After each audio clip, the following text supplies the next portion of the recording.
Hi, in this video I'm going to show you what I did today to measure my sparge situation. I basically doubled the flow rate of my sparge in my all-gravity system. Originally I had a float valve that only it really was slower than I wanted to. I think it took the fastest I could sparge was a 6-gallon batch was something like 45 minutes, and that was if I was pretty much too slow.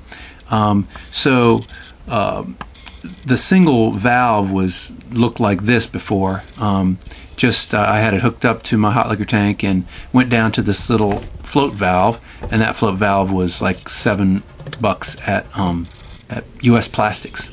But this is what I did today. I used a tap and die set that I have to hook it together. I'm not saying this is the best way to do this. It's just that I used all these parts I had around the house anyway. This plastic, 1-inch outer diameter, 3/8 inner diameter, and I used a drill bit just to sort of keep it stable while I was doing the tap and die thing. Again, not saying this is optimal. It's just sort of what I had around.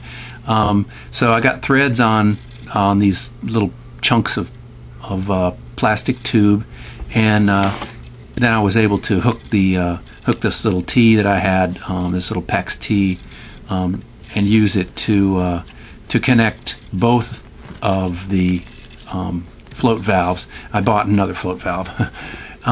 So after much tapping and dyeing and whatever, I ended up with this plastic cup with the plastic cup really didn't do anything except for hold everything in place, and I've got suction cups on the side to stick it to the side of the mash tun, and then I got a little input there that you can connect the hot liquor tank tube to, and I stick that on the side of the mash tun, and when the mash tun gets full, those valves close, and I don't have to stand around and watch watch to see that I don't have too much water on top of my mash or not enough, because it seems like every brew session I go to, there's somebody out there tweaking it during the sparge, and it's like, I just want to walk away. So this is the sort of the walk away scenario. So here's my overview of my system again, and what I'm going to do is drop flow rate into this measuring cup just to see how long it takes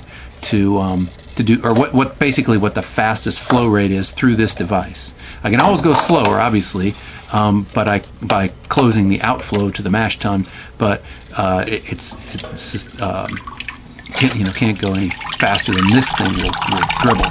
So anyway, here I let it go wide open for a while until it filled up and stopped. So here it is, stopped, and now I'm opening up the outflow to the mash tun, and you can see the dribbling starting quite pronounced there.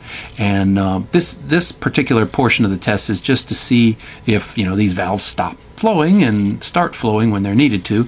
So I only opened up the outflow to the mash tun momentarily, and then I closed it, and now we can see that it's sort of slowing down on the dribbling, or it will this is sort of a long shot, but basically the whole point is to show that if you lower the level in the mash tun, these things will start flowing, and when they raise the level in the mash tun, they will stop. So here we're getting down to the point where it's just a few drips, so they pretty much stopped flowing into the mash tun. So that sort of proves one thing, that they work.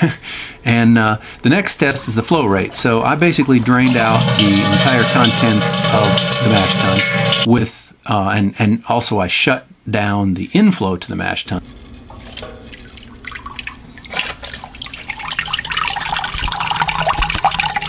Floating, and I got to a steady state on the outflow here, and this is where I start measuring the flow rate.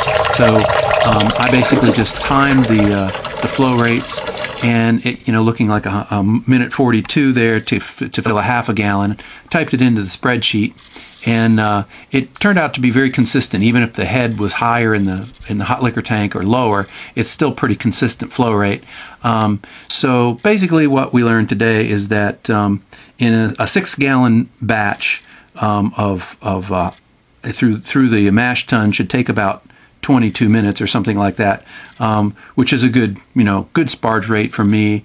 Actually, I usually go a little bit slower, but this gives me the flexibility to go a little bit faster if I want to. I hope you enjoyed it.